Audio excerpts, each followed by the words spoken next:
Noong 2001, ipinamigay ng Chicago Bulls ang kanilang star player na si Elton Brand para i-draft si Tyson Chandler bilang number 2 overall pick galing high school at siya dapat ang magiging mukha ng koponan. Ang problema, isinalang ng Chicago ang isang 19 years old sa gitna ng kaguluhan.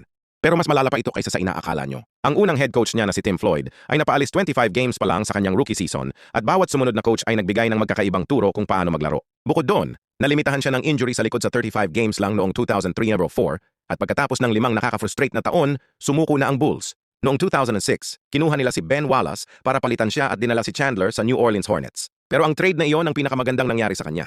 Sa New Orleans, sinabihan siya ni Coach Byron Scott na magsimulang muli at sa unang pagkakataon sa kanyang career, may coach na naniwala sa kanya. Agad na nakita ang resulta dahil sa unang season niya ron, nag-average siya ng 12.5 rebounds bawat laro at nanguna sa buong NBA sa offensive rebounds. Nang sumunod na taon, ginawa niya itong muli habang may halos 12 points sa 62% shooting. Pero simula pa lang yan ng kanyang kwento.